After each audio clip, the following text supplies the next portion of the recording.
जय श्री हरि विष्णु। राधे राधे। आदरणीय बंधुओं, आप सभी का श्रद्धा ब्लॉग चैनल में बहुत बहुत स्वागत है। आज हम आपके लिए मंगलदेव की पौराणिक कथा लेकर आए हैं। कथा पूरी सुनिएगा और प्लीज़ चैनल को सब्सक्राइब जरूर कीजिएगा।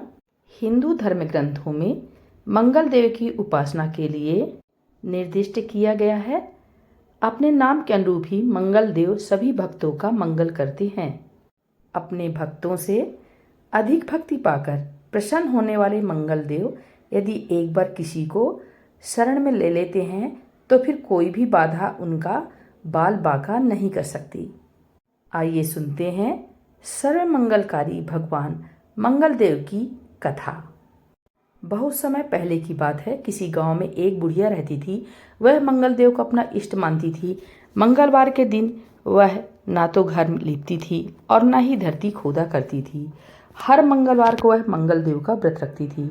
उसका एक पुत्र था जो मंगलवार के दिन ही पैदा हुआ था, इसलिए वह उसे मंगलिया कहकर पुकारा करती थी। बुढ़िया की श्रद्धा देखकर स्वयं मंगलदेव ने उसकी परीक्षा लेने की ठानी और साधु का वेश बनाकर उसके घर मंगलवार के दिन ही पहुंच गए। वह बुढ़िया से बोले कि मुझे भोजन बनाना है, तू थोड़ी सी धरती लीप दे तो मैं भोजन बना लूं। बुढ़िया ने कहा, महाराज, मैं मंगलवार की व्रती हूँ। मैं आज के दिन धरती नहीं लीपती, मैं जल का छिड़काव कर देती हूँ, आप उस पर भोजन बना लें। उसकी बात सुन साधु ने हट पकड़ ली। कहा, मैं तो लीपी हुई धरती पर ही भोजन बनाऊंगा। बुढ़िया ने भी रट पकड़ ली कि आज तो धरती ना लीप सकूंगी, इसके अलावा आप जो भी करने को कहेंगे मैं करूंगी। उसकी बात सुन साधु ने वचन लिया कि धरती लीपने के अलावा जो कहूँ करना पड़ेगा। बुढ़िया ने 3 बार वचन दे दिया। अब साधु ने कहा कि अपने बेटे को बुला दे, मैं उसकी पीठ पर अंगीठी जलाकर खाना बना लूँगा। साधु की बात सुनकर बुढ़िया के होश उड़ गए, पर वह मंगलदेव को साक्षी मान वचन दे चुकी थी। उसने मंगलदेव का स्मरण कर अपने बेटे को बुलाकर साधु के पास भेज दिया। साधु ने कहा कि माँ, तू ही अपने बेटे को लिटा और अंगीठी सुलगा। बुढ़िया ने मंगलदेव का स्मरण करते हुए बेटे को औंधा लिटाकर अंगीठी जला दी और साधु महाराज को बोलकर अपना काम करने लगी। जब साधु महाराज का खाना बन गया तब उन्होंने बुढ़िया को आवाज़ दी और कहा कि अपने बेटे को बुला दे, वह भी भोग ले लेगा। बुढ़िया ने हैरान होकर कहा कि महाराज, अभी तो आपने उसकी पीठ पर खाना बनाया है, अब वह कहाँ से आएगा।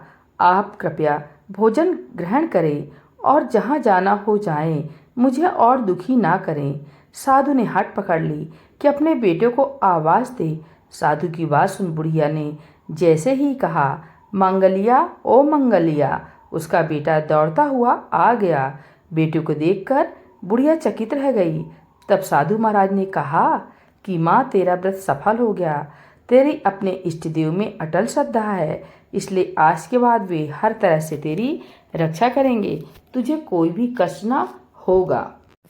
मंगलवार का व्रत सभी प्रकार के सुख प्राप्त करने, रक्त विकार दूर करने, राज्य सम्मान पाने और पुत्र प्राप्त के लिए किया जाता है। इस व्रत को रखने से मनुष्य के समस्त पाप नष्ट हो जाते हैं। यह व्रत 21 सप्ताह तक किया जाना चाहिए। व्रत के दौरान गेहूं और गुड़ से बने आहार की ग्रहण किए जाने चाहिए। भोजन दिन रात में केवल एक बार ही किया जाना चाहिए। इस व्रत के अंत में हनुमान जी की पूजा करनी चाहिए। पूजा के समय लाल रंग के वस्त्र पहने और हनुमान जी को लाल रंग के फूल चढ़ाएं। पूजा के बाद मंगलवार की कथा सुननी चाहिए और अंत में हनुमान जी की आरती करनी चाहिए। इस तरह विधिपूर्वक और पूरी श्रद्धा से व्रत किए जाने पर मंगलदेव प्रसन्न होते हैं और भक्त पर अपनी कृपा बरसाते हैं। बोले मंगलदेव की जय, हनुमान जी स्वामी की जय।